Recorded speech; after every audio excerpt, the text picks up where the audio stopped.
welcome you all to stand and sing our opening song, Grateful. 2, 3.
Good morning. Welcome to Spiritual Living Center of Atlanta. You may be seated. All right, you ready? It's the final Sunday of 2014. It's like we all went to sleep and woke up and the year is over with.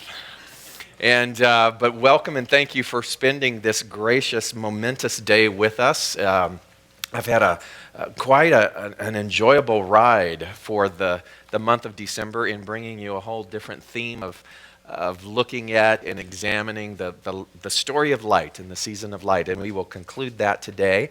And I just want to give a personal thank you for all of the things that you have contributed to this amazing community throughout 2014. And we are knowing, I salute you. Ready? Imaginary salute. Salute to 2015. And so it is. Please welcome Mr. Salute himself, David Aurelio. Good morning. I really want something to drink. So good morning, everyone. Welcome to the Spiritual Living Center of Atlanta. We are a center that recognizes everyone on their spiritual path.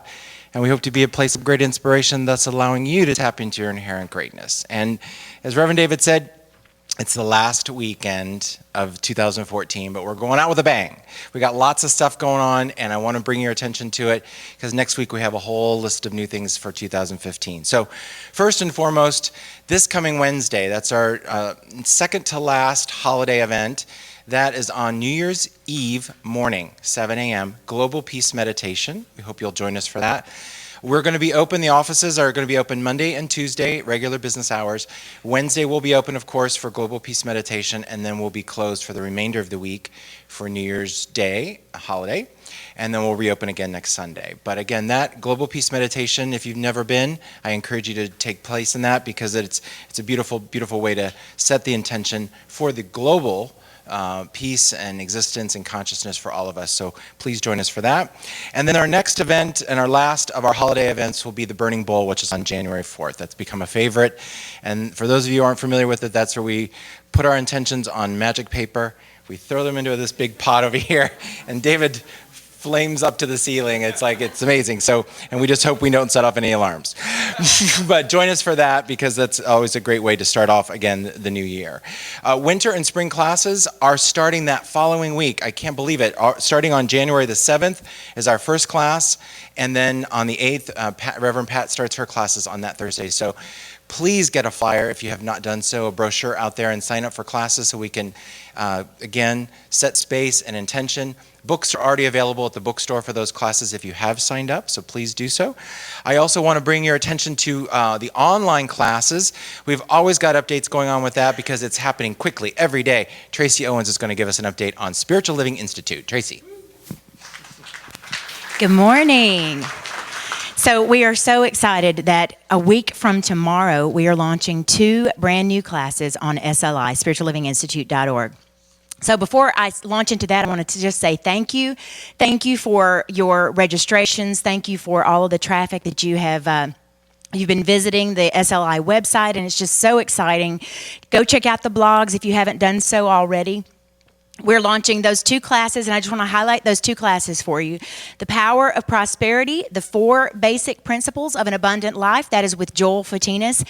And this past week, he and I were emailing back and forth, and he is just so extremely excited to be creating this course and finishing up this course. And he said, you know, we're touting it as a basic class, but I'm pretty sure this is a master class here, Tracy. He said, so hopefully, everybody's going to just jump on board and get registered for that class. Both of these classes launch on January the 15th, so that's next Monday. In that class, he's going to be talking about the principles of clarity, joy, giving, receiving, and also the principle of positive action. He's also going to throw in a bonus section in there for the power of completion. That course is 4 weeks long. The other course is Reverend David Ault is offering. It's called The Joyful Journey of Mindfulness. And during this course, you will embark on a 40-day journey with Reverend David. And it's like being with him every single day it's like having coffee with him. Don't you want to have coffee with David every day for 40 days? I know I do. He calls it a simple path of being mindful. He says that 40 represents transition or change, the concept of renewal and a new beginning. And what better way to launch into the 2015 year in order to create your best year yet? If you haven't gotten one of these flyers are available out in the registration area, out in the welcome area. Thank you so much. I just had to clear it up in my own brain. So be sure and take one of these. There are other classes on the horizon. These are the first two I want you to focus on. And then there's also another round coming in February. So if you're unable to take classes in January, don't hesitate to sign up for the February classes. Live streamers, you have an opportunity to take classes with Reverend David and with Joel Fortinas in the month of January. And we know that you've been asking for this. So this is an opportunity. If you travel a lot, this is a great way for you to receive this information. And just so you know, these particular courses are only available online. So they're exclusive to SLI. So now's your opportunity to take advantage of that. We also have gift certificates. If you still want to purchase a gift for someone, please see me after the service. Thank you so much. A couple other tidbits for that, because we've been doing the 2015 pledge campaign. And one of the perks, as you look in your flyers there, one of the perks for each level is you get a free class.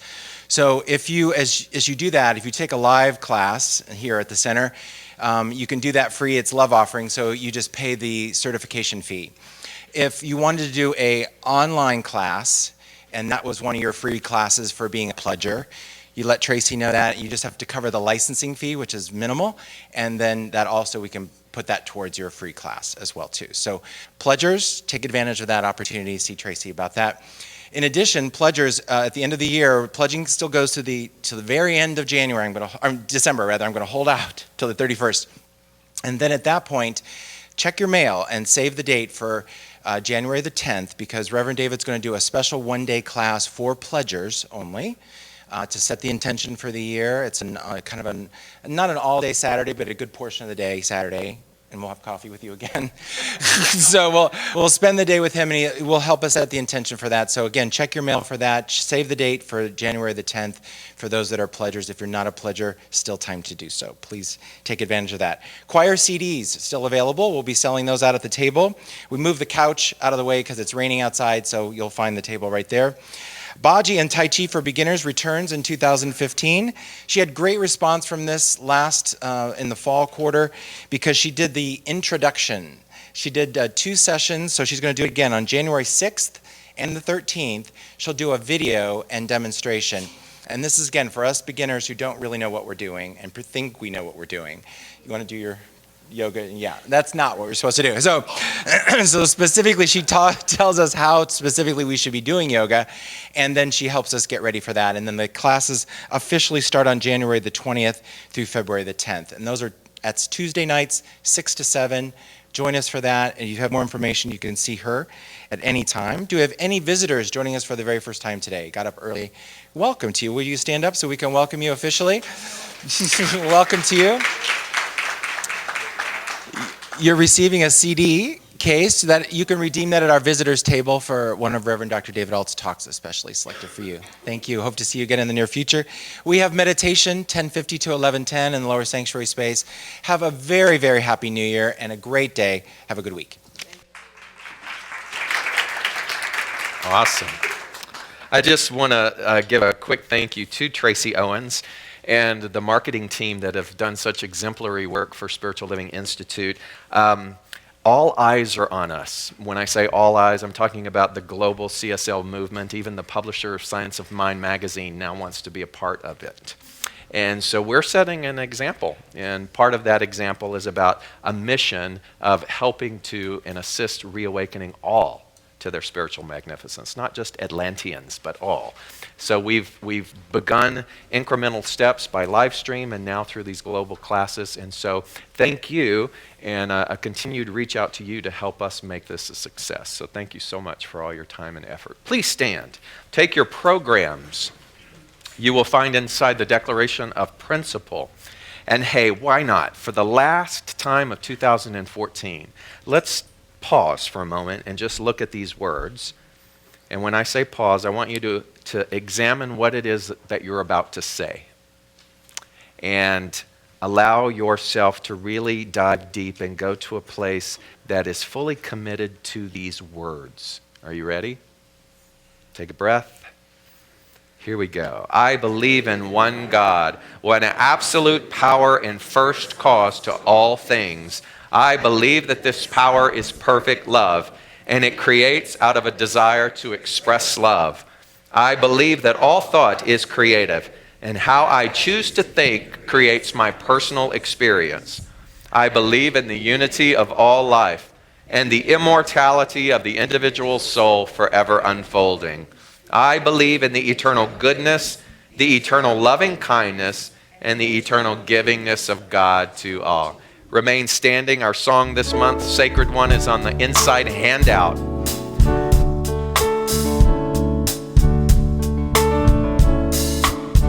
You are the sacred one in this sacred time, no beginning and no end. Holding up the light for all to see, hearts and minds are freely blessed. Fully honoring the gifts you bring to a world that now believes. You are the sacred one in this sacred time. Welcome home, my sacred friend. I am the sacred one in this sacred time. No beginning and no end. Holding up the light for all to see. Heart and mind are freely blessed. Fully honoring the gifts I bring to a world that now believes. I am the sacred one in this sacred time. Welcome home, my sacred friend. We are the sacred ones in this sacred time. No beginning and no end. Holding up the light for all to see. Heart and mind are freely blessed. Fully honoring the gifts we bring to a world that now believes. We are the sacred ones in this sacred time. Welcome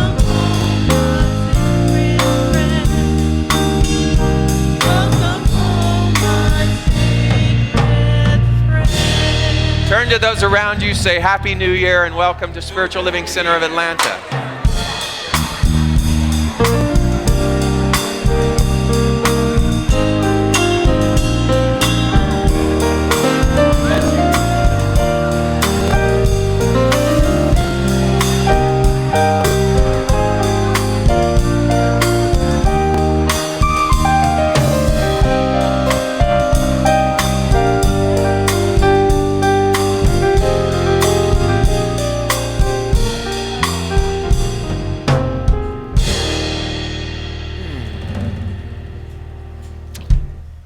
And now, it just feels cozy, doesn't it?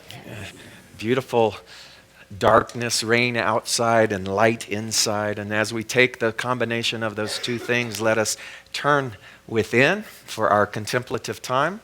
I extend an invitation to you to maybe uncross your legs and arms and just open up your body posture as in receiving a gift as we are led today in spiritual prayer by Nola Jones Perry. Mwah. Truly are we blessed to have Reverend Ault with us always. Today is a wonderful day for me. I love the light. I really love the light. And I'm going to try my best to be in the present with you and know the truth with you, that today is a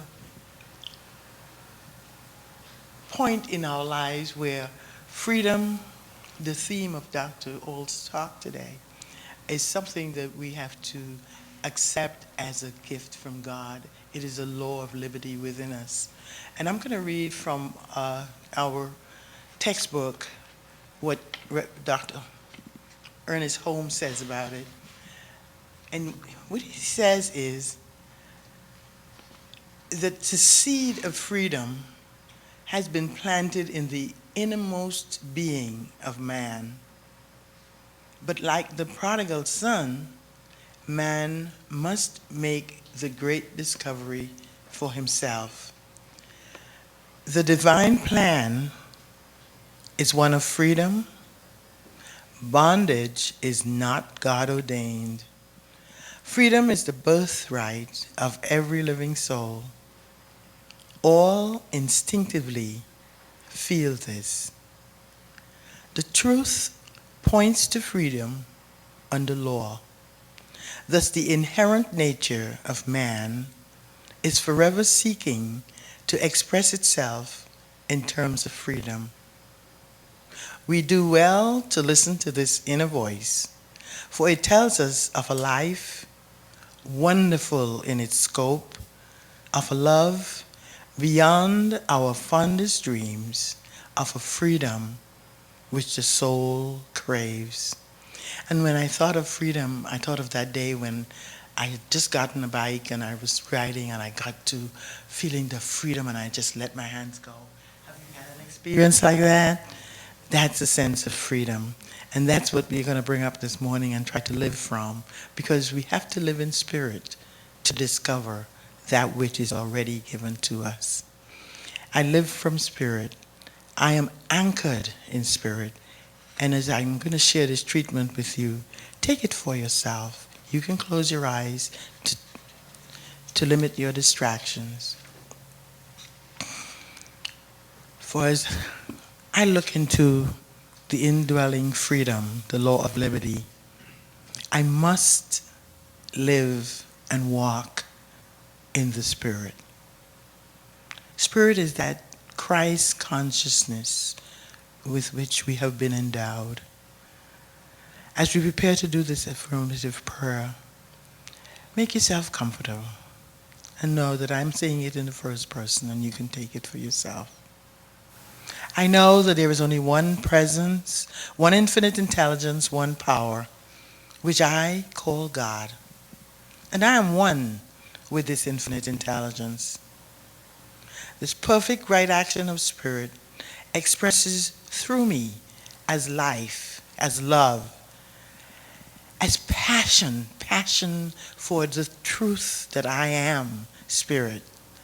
I know that I am anchored in this spirit. I walk with spirit. It creates a life for me of ease and peace. I am one with this creative energy which is expressed through me as the love that guides me, the love that directs my every thought and is me, in me, through me. I am conscious that on this path of unconditional love, first for myself, so that I can share it lavishly with the world, that I know spirit is me. I actually turn everything over to the Spirit of God. I choose my thoughts, my words, and my actions from a consciousness of the law of liberty, and I expect only good. I trust in a perfect outcome for my actions. The results are in tune with my oneness with spirit, and I feel fulfilled. Through spirit, I create a life that is meaningful, and I radiate the joy that is mine to be. I am open and receptive to the abundance that spirit, in its inexhaustible supply, has prepared for me. I know, and I know that I know that I am a confident expression of God, from which my divine ideas flow. Spirit creates shifts in my consciousness for my greater awareness and recognition of His presence. My experience of self-discovery resonates in my relationships. They are filled with the spirit of love, honesty, and understanding. As I embrace that energy of freedom, I acknowledge the activity of Spirit in my life, world, and affairs. In expanded ways, doubt and fear are released. I affirm God in me, as me, through me, always. My every need is met with great ease and grace. In my daily meditation on this truth that freedom is my birthright, there is no separation from God. I am supplied with new ideas, and I'm never alone. I'm always protected by Spirit.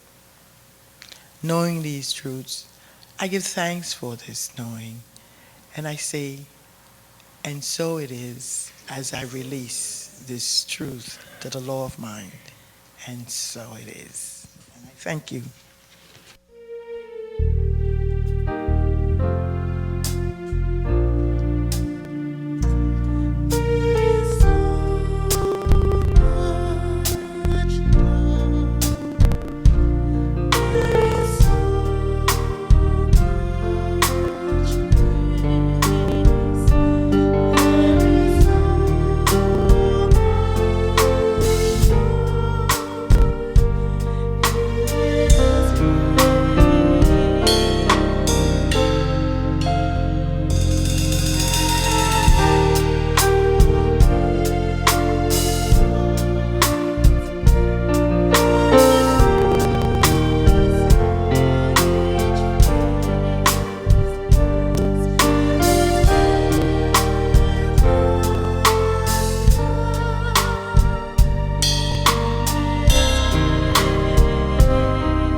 What a wonderful day it was when this young woman entered into our lives.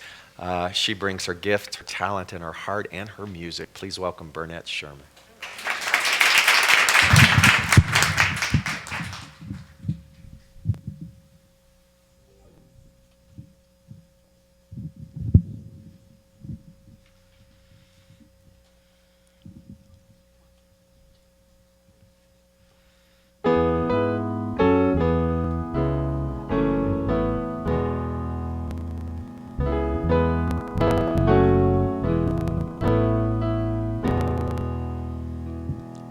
Hello, you long shots, you dark horse runners, hairbrush singers, dashboard drummers.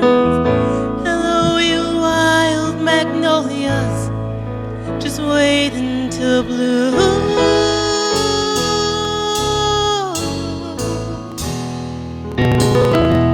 There's a lot of all that inside of me and you. So thank God, even crazy dreams come true. I stood at the bottom of some walls I thought I couldn't climb. I felt like Cinderella at the ball, just running out of time. So I know how it feels to be afraid, to think that it's all gonna slip away. Hold on, hold on. Here's to you free souls, you firefly chasers, tree climbers, porch swingers, air guitar players. Here's to you fearless dancers, shaking walls in your bedroom.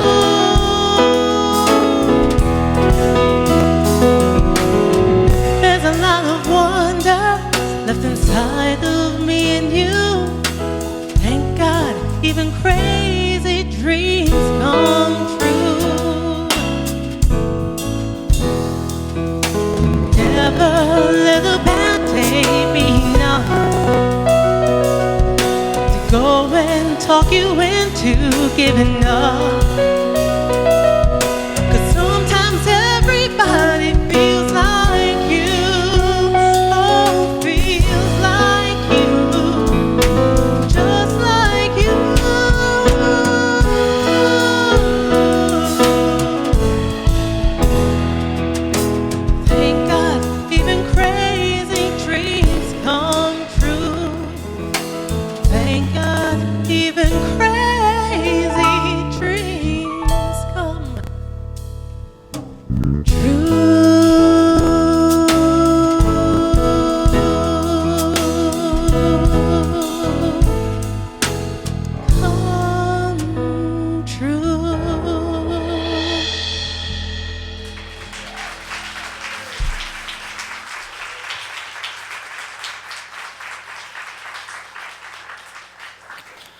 Thank God indeed. Yeah. Like I mentioned earlier, it's been a wonderful journey, at least for me anyway, to examine the story of light, to take the month of December and to try to infuse something more relevant, more personal for us, so that we can look at the story, the universal story of the birth of Christ consciousness, and not think of it as something separate from us, but to actually look at it as your own autobiography. And to see that that is a universal autobiography. It is a universal story. It is actually the macrocosm of all of life, and it then becomes our responsibility to draw it into the microcosm of our own life and find a way to make it relevant and useful and purposeful. That's the joy of life. That's why you and I are here. And so in recapping this month, we started out with understanding that for all intents and purposes, our life, our soul is here to go on a journey. It's a pilgrimage. We walk a pathway. And that pathway is toward this light, this undeniable light. We don't even know fully what the light represents. We don't know what it is specifically that the light is drawing us to, but we know inevitably we must follow that. That's the story, that's the allegory, and that's the metaphor behind why you and I get up and do what it is that we do. We don't know exactly what the future holds, but we realize that there is something within us that awaits on that pathway, and we must follow. We must put one foot in front of the other, that our lives, our existence matters, that we're not here just to take up space, but that we're actually here to experience and to contribute to the greater widespread understanding and development of consciousness. That's our purpose, and that's why we're here. And so along this pathway, what we begin to discover is a process. The second week was about releasing and allowing. We began to see all of those things that have been accumulated falsely, the false ideas of unworthiness, the false ideas of separation, of lack and limitation, how we've acquired those things as if we had picked up someone else's luggage by mistake, and that we have been going down this pathway, and in the realization that this no longer serves us, or this is not ours, we have the ability then to release that and to allow a refreshment, something new, in order to continue on the path. And that's an ongoing thing. We don't just release something once. We're constantly releasing. Therefore, we're constantly allowing. Very much like the ocean tide. There's never just one ebb and one flow. It's a continual cycle. Just like the breath, there's never just one inhale or one exhale. And so on this pathway towards this light that we know not which it definitely is or what it is, there is a continual inhale and exhale, a releasing and allowing, a learning and an unlearning as we go along. On this path, you can begin to see that what we used to call our lives falling apart wasn't so much that as it was the persistence of the light, which demanded a dissolvement of all of the things that do not work for us. My life's falling apart. It's not really falling apart as much as it cannot deny the light. Your soul's purpose here is to go towards that light, to a greater understanding of why you and I are here. And so the things that actually appear to be our lives deconstructing were on purpose. And we should hold a party for that. So let's hold a party for our lives falling apart, because we realize that we're on course. Because in order to receive something, we have to let go of something. In order to move in and to experience growth, there has to be an outgrowth. And so if we're able to look at it from that particular viewpoint, then we can see all along that the thing that we thought that was the most insurmountable, the thing that we thought was the greatest perpetrator of grief and disdain within us, was actually a gift. That takes a lot of spiritual muscle to be able to develop that, and you and I develop that on the path. And we start to see that all things truly are working together for our good. Again, if we choose to do this, if we choose to take the macrocosm of this story and bring it into the microcosm of our individual experience. And then ultimately what transpires is what we call the rebirth, or being reborn. I quoted the scripture last week in the third part from the book of John that said, you must be born again.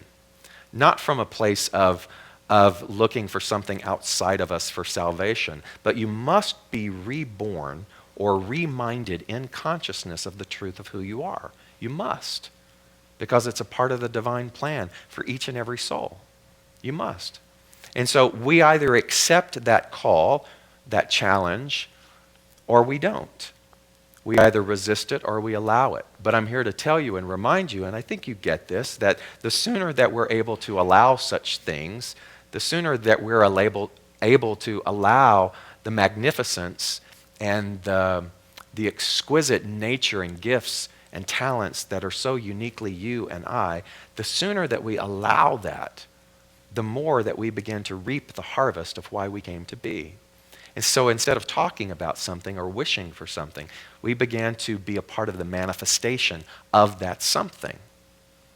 We can observe that by just looking at other people's lives. You know, that's why you actually matter as well, because you set an example. Whether you realize that or not, people are watching. People are watching. They look at you. They look at you. They observe. Even those people who don't readily know you by name, if we talked about ourselves in regards to energy, we emit an energy. And so every single encounter, every interaction that takes place out there is a part of that constant ripple effect. And so in order to be the change, that we wish to see in the world, we do realize that it's a personal mission. It's a personal acceptance that we incorporate that within ourselves. Our greatest inspirational songs teach us, let there be peace on earth and let it begin with me. When we do our global peace meditation this Wednesday morning, we return to that divine idea. We realize that yes, where two or more are gathered together, but you have to be instrumental in becoming a part of that gathering together. You have to be reminded that you are not an isolated being. You have to be reminded of the fact that your soul came here deliberately in this beautiful body in order to accomplish great things. And so as we enter into the closing, the ebb of one year and the flow of a new year, it's funny, isn't it, in regards to human behavior, that at this time, we give ourselves more personal permission for change than at any other time of the year. This is the time where we start to begin to have a refresher course of possibility. This is the time of year that you might pick up a pencil and sit there with a piece of paper and begin to jot a few things that you would like to see happen in the next year. Why don't we do that on August 3rd? Or July 7th, or any of the other days of the year or the seasons of the year. But for some reason, for this time, we give ourselves this personal permission, and that's fine, as long as we do it. But what I want to talk about today as we close this series is to realize that all of the events that have happened on the pathway, all of the releasing and the allowing, all of the decision points where you have intersected yourself with the idea that you must be reborn, you must make a new choice, you must come to understand that you are the chief master architect of the divine plan of your life. All of those things accumulate into this experience of what I call a new freedom, a returning to that which is. So freedom is a funny topic. We talk about freedom in the realm of the physical, but I also want to talk about freedom in the realm of the mental. A couple of years ago, I was in Prague in the Czech Republic, and I remember as I was wandering the streets, I came into some amazing bookstores. And I will tell you, the energy in those bookstores was palpable. There was a reverence for books. There were people in there who were literally just so drawn and so appreciative of just the tactile experience of holding the book, of purchasing the book. There were people drinking coffee and sitting and reading. There was just this large crowd in every single bookstore I went into. And I had a person who was giving me a tour, and I commented about that. And he said, well, you realize, don't you, that the Velvet Revolution happened in 1989. The Velvet Revolution was when the Czech Republic moved from being a communist-run country into a parliamentarian-run country. And prior to that, there was, you could say, a sort of a deprivation of goods and services. When in that old aspect, things were rationed and you got a ticket. And so once a month you would get a ticket. And maybe that month, what that ticket was good for was a crate of oranges. And so people would stand in line with their ticket to get that crate of oranges. At some point, maybe it was a book. And so people would stand in line with their ticket in order to get their hands on a book. It didn't matter what book it was, but it was based upon a sense of deprivation, and it was rationed out. And so when I reviewed that again, I realized that happened in 1989. It happened tomorrow is the 25th anniversary of that revolutionary idea in the Czech Republic. And so there is still a devout appreciation for the gift of a book. For the gift of a book. Because they realize and they still have a memory of that rationing and that deprivation. And so freedom then in the realm of the physical is an acquisition of something that we have previously been deprived of. And many of us have had those kinds of freedoms. Perhaps you had a physical challenge where you were deprived of mobility, or you were deprived of being able to breathe well, or you were deprived of something that limited the physical experience of the body. And then once there was a restorative nature of healing, then once again, you had an appreciation from the contrast of what you experienced to the return of health and wholeness. And that's a new freedom that has come back to you. And hopefully, there is some length of appreciation attached to that, where you can recall what it felt like to not have it, and then recall what it feels like to have it restored. And so the same thing can be categorized in pretty much all of the pieces of pie of human existence. And so that is the physical experience of freedom, the deprivation in physicality, and then the return of the freedom in physicality. But from a spiritual perspective, what we start to realize is that in the mental perspective, the power of the mind to think and to choose, that deprivation has always been, are you ready? Self-imposed. Self-imposed. Deprivation within the realm of the mental has always been a conscious or an unconscious choice that you and I have made. Because if you know anything about the beautiful story of Viktor Frankl, who's always the classic example of this, having been in the concentration camps, having watched systematically, one by one, all of his family members tortured, himself tortured, them dying, he came to the realization that in the realm of the physical, he could be deprived of every single thing. But in the realm of the mental, no one, nothing externally, has the power to deprive us of anything. What does that mean? That means that you are always in the energy of freedom in regards to the way in which you choose to think. Always. And so you see, I want you to think back not just upon this December series about the season of light, but I want you to think about your life. I want you to think about the contrast. I want you to think about the lessons learned. I want you to think about the refinement of what it is that you gleaned and gathered from all of that pain, all of that experience, and to realize that that is a part of the pathway and the journey of returning back to a whole new level of light or wholeness for you.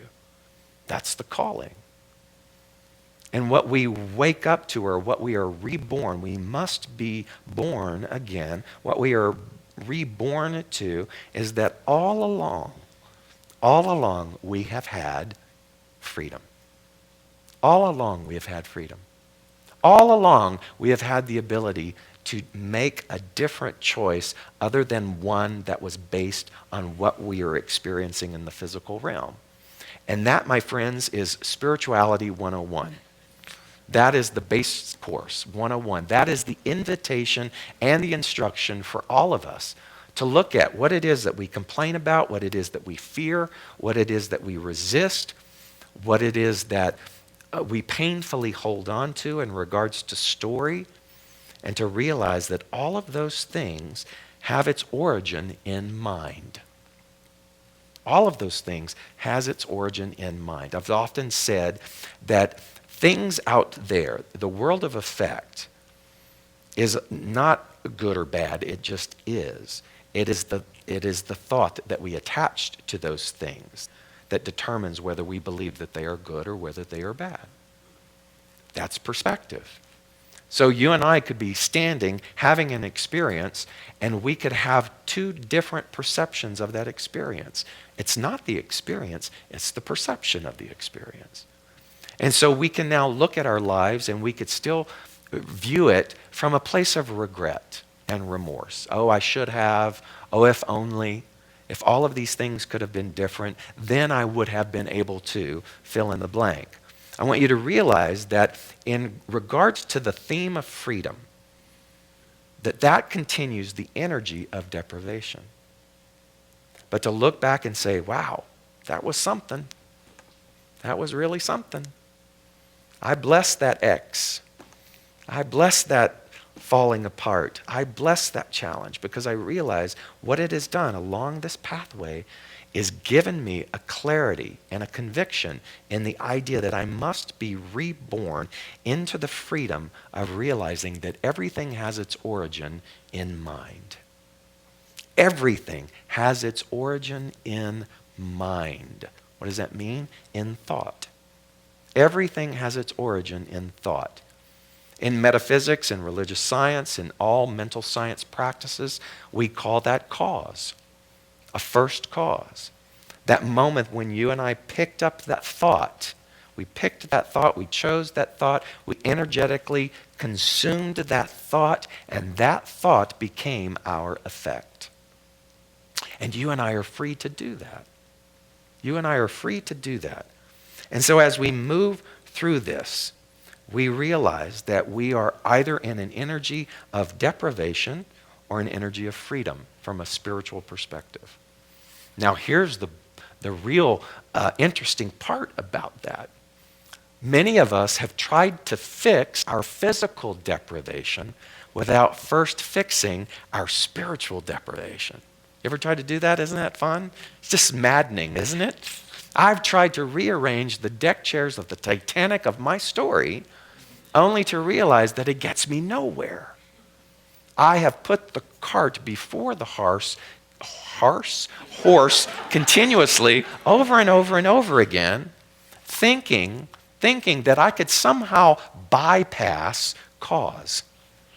Thinking that I could somehow bypass the responsibility that everything has its origin in mind. Any of you done that? You can raise your hand because I can't see you. The light is so bright. And so think about it. Think about how we've not only done that, but we are still doing that to some regard today. I'm trying to fix things in the realm of effect. I'm trying to resuscitate some deprivation in the world of the physical without stopping first and realizing, wait a minute, what's the thought behind this? Where have I gotten off track? Where have I tried to patch over something rather than letting that wound or that old idea breathe and heal naturally through a whole new realm of choosing? So mentally, we have always been free. Look at a tree. Everything about that tree is a product of its roots. Everything about that tree is a product of its roots. I'm no arborologist. I don't even know if I said it right. I'm no arborologist, a professor of trees. But when you affect a tree's structural and feeder roots, you affect the tree. So when you change the roots, you change the tree. And it's likewise with us. We are a product of our roots. And we have physical roots, but what we forget is we also have mental roots. And so a lot of us have been trying to change the physical roots. I'm going to run away from that situation. That's an example of trying to change the mental root. I'm going to run away from that situation, only to discover what?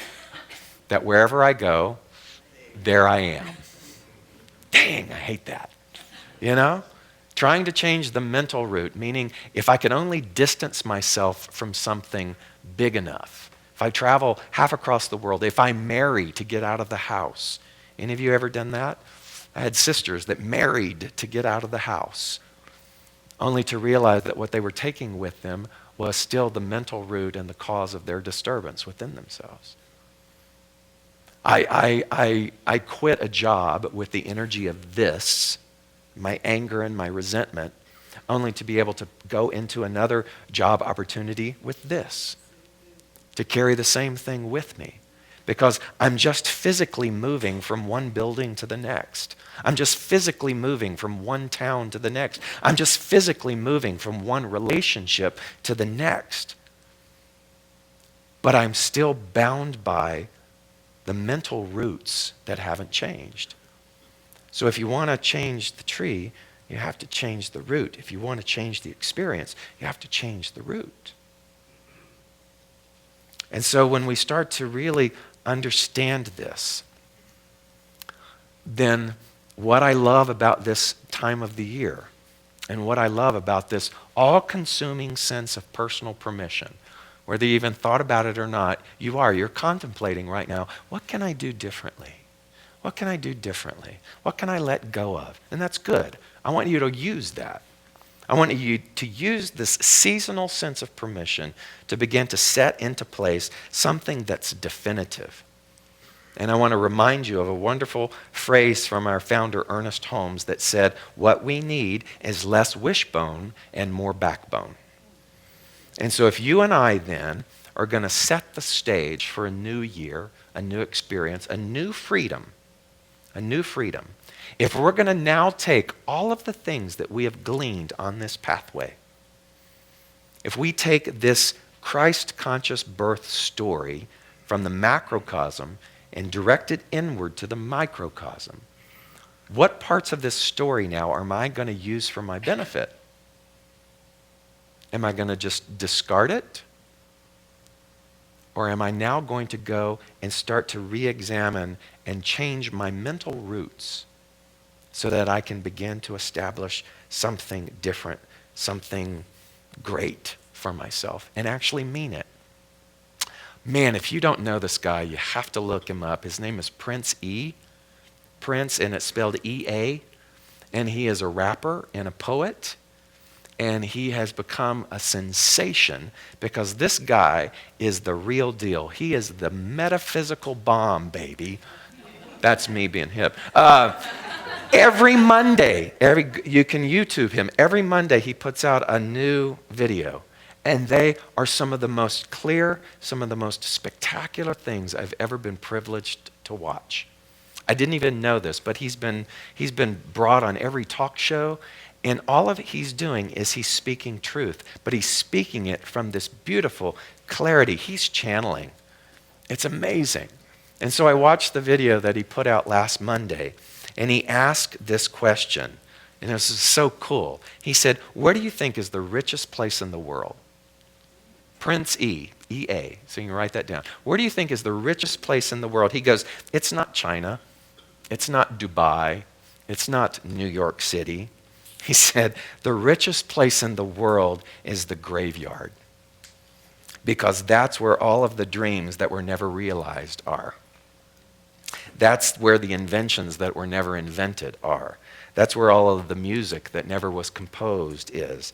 That's where all of the books that were never written, all of the genius that was never expressed. It's all there. And it's been halted and collected by all of our fears and all of our judgments and all of our comparisons. From this place where we were not allowed, we didn't allow ourselves to be free from the deprivation of our self-imposed mental ideas. It's the richest place in the world. And I was captivated by that idea. And I loved that because he's speaking to a global audience that's listening. And so I ask you, in this season of personal permission, what are you going to do? What are you going to do with all of this? That's not going to be the same old tired, stale replay from years past. But once and for all,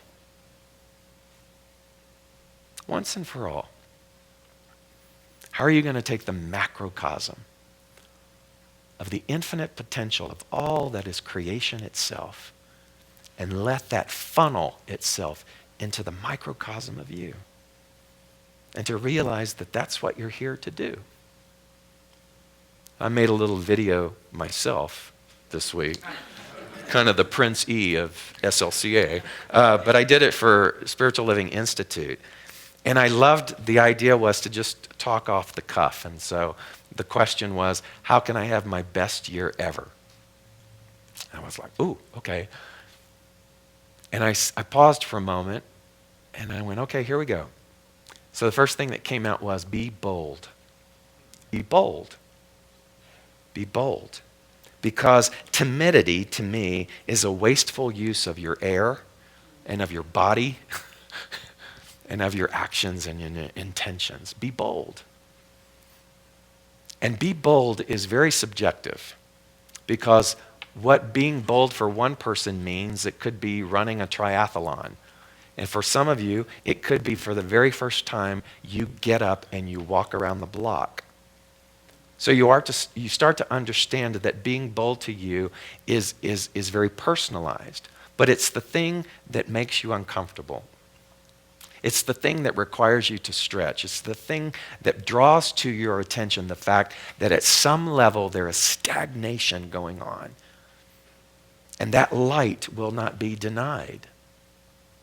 And so being bold actually means that you go back to the pathway that we talked about in the first week, and you start to honor the light, and you say, okay, I don't need to know the how. In fact, the how is none of my business. And I got to tell you, that's some powerful information right there. The how is none of your business. Leave that to the universe. What is your business is to move towards that energy of boldness and to stop telling yourself that you can't. You haven't not heard this before. But I really want to ask you, what's it going to take? What's it going to take for you and I? I speak to myself just as I speak to you.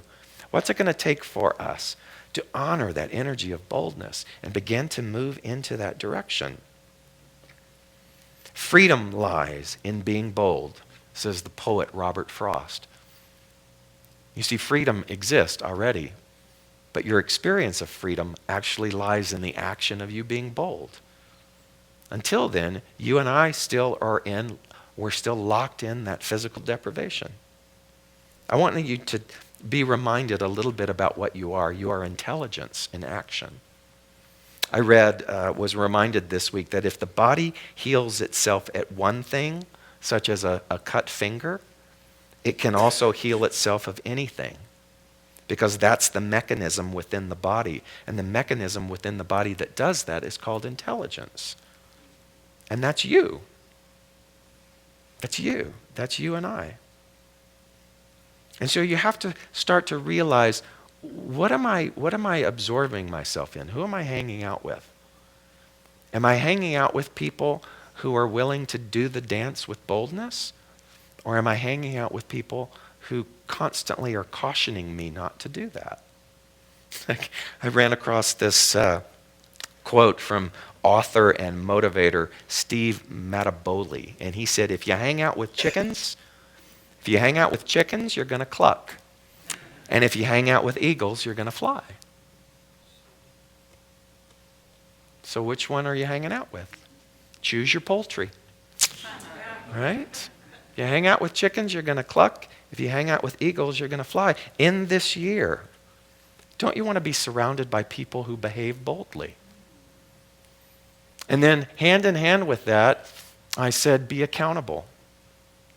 If you decide that you're going to do something bold, then there has to be some system of accountability held up with that. The greatest gift you can give yourself in this new year is to find somebody to be accountable with.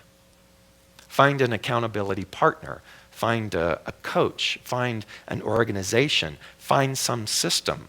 Find a mastermind group. Find something that's going to hold you and I to these bold choices, because it's not enough to just state them. There has to be action applied to that. And I bet if you looked at some of your greatest successes in this year, you will find that there was an element of accountability that you had. There was a deadline. There was somebody that you had to answer to. Where are you not being accountable? And if you want those things to change, if you want to return back to cause, then let us create that assistance within us. That's why we're here, to work together. And lastly, be love. I think it's no mistake that the scripture says the greatest of these is love. Because what's the point? What's the point of being bold, and what's the point of being accountable or actually living life or walking towards the light if somewhere along the way we don't release things that are unloving and allow that which is love to return back to us? Love in regards to people out there. Try this. We're so good at judging, and we judge from external circumstances, and we judge from appearances, and we judge about what we did or did not get in regards to our expectations. And so as you come across individuals, and this is going to take some work on your part, to pause and remember, okay, be love. That means to look at that person and consider this. They have a history. They have themes. They've had pain. They've had their own journey. They had their ups and their downs.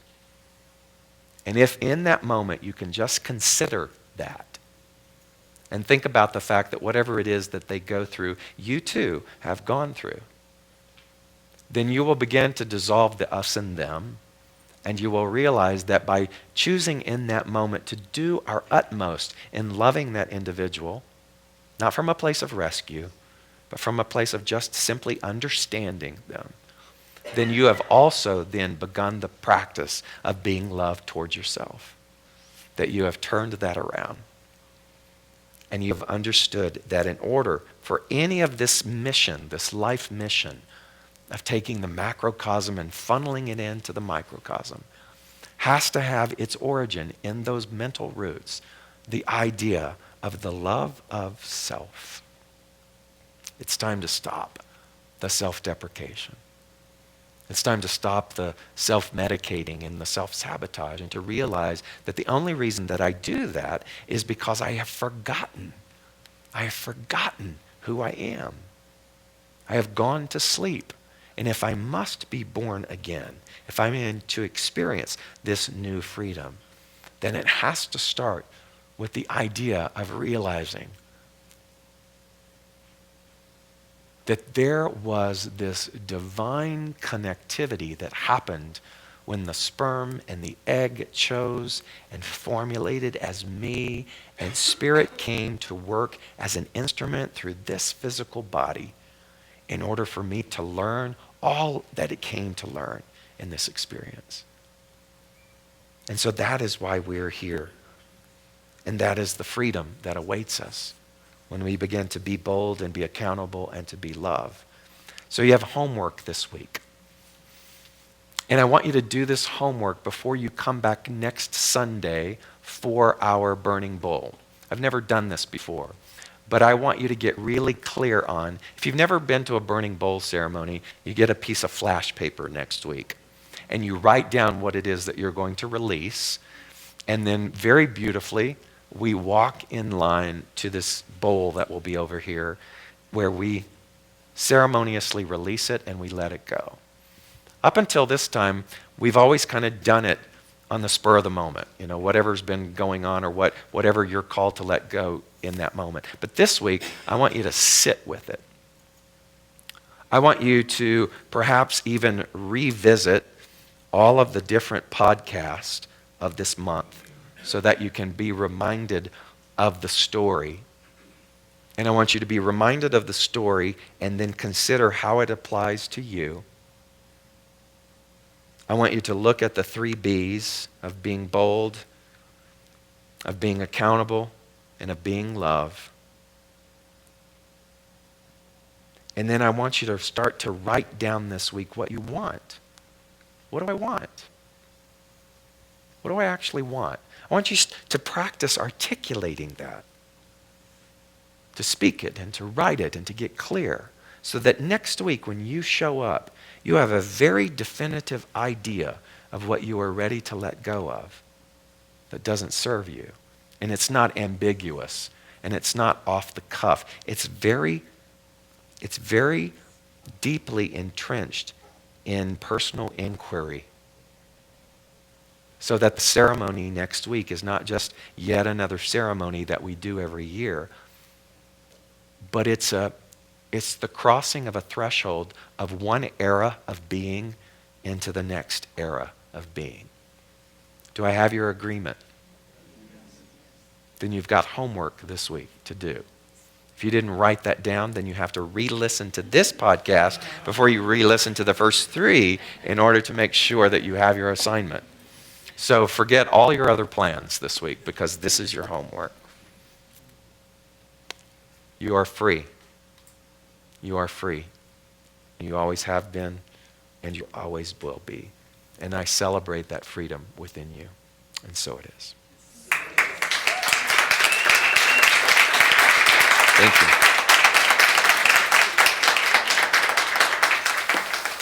So thank you so much. Thank you again. I expressed this last week, and I just want to reiterate that without you, we wouldn't be here. We wouldn't be having this community experience. And so I'm trusting and knowing that on some level that having community is serving you. We had a goal, and we're almost close to that goal. We're not quite there yet in regards to establishing a benchmark in regards to pledging. And so if you haven't done that yet, I just want to remind you that it's not about the amount, it's about the intention. And if you are willing to become a pledger and help us in regards to the sustainability of our community, then I want to gift back to you my time and my attention and invite you to come and spend January the 10th with me. It's a Saturday. And I'm putting together a little gift book for you whereby we can really begin to set some of these things into motion and actually do create a year that is conscious and that is beautiful. And so with that, I'm going to put somebody on the spot. I'm going to say, Randy, come on up. When everybody looks down, that's who I usually pick. I've got one up here for you, so. Randy just informed me, too, that he speaks Spanish very well, too, so maybe you could give us a bilingual version of... I want to attempt to do that. Just tell us a little bit about your gratitude and then lead us in the affirmation. Okay, I guess I'm being bold right now. I don't know about you, but this has been a great year for me. It's been a fantastic year. I'm on Facebook, and those of you who are might be aware that there's this little window that pops up, and they've arranged pictures that you posted about yourself throughout the year. And so it came up and it said Randy's Year, and you're allowed to share it with the people that you're friends with on Facebook. And I was looking back at that, and I realized again what a fantastic year this has been. And I thought about how I have co-created that year with the Spirit. And it's just a wonderful feeling to know that, to realize that. And how could I not join in the divine flow and be part of this wonderful teaching? How could I not do that? And with that thought in mind, I'd like for you to say with me our affirmation for grateful giving. I live in a universe of abundance. As I freely and joyfully give, I join in the divine flow, and all that I share with life returns to me multiplied abundantly, and so it is.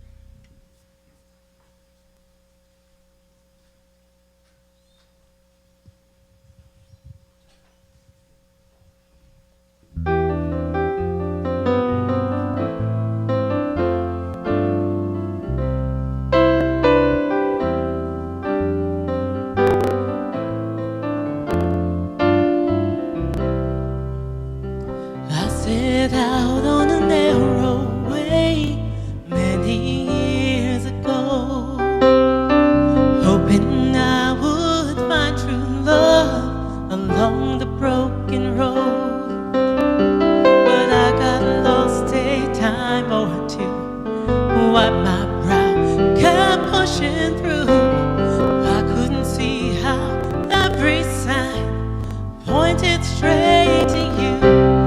Every long lost dream led me to where you are, and others who broke my heart, they were like northern stars, pointing me on my way into your loving arms. This much I know is true, that God blessed the broken road that led me straight to you.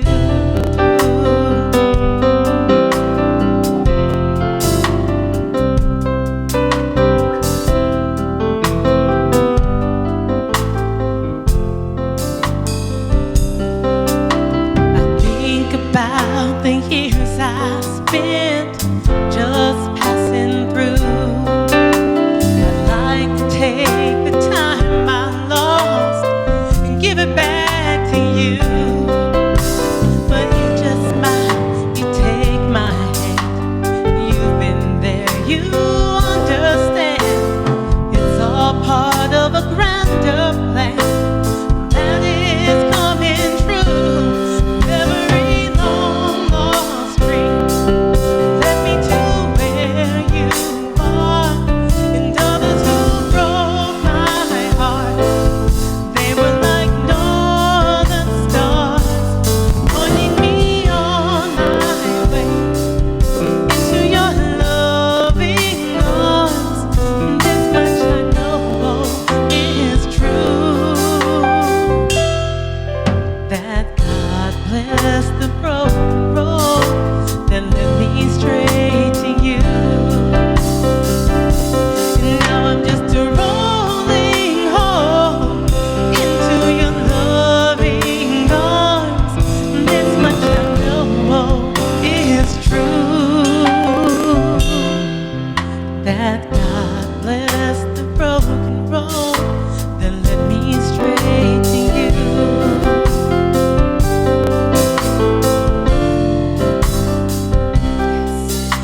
Yes, God bless the broken road and led me straight to you.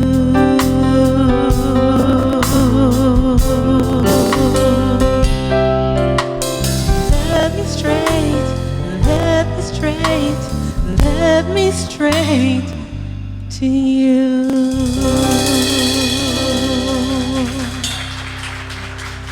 I'm so grateful for this place.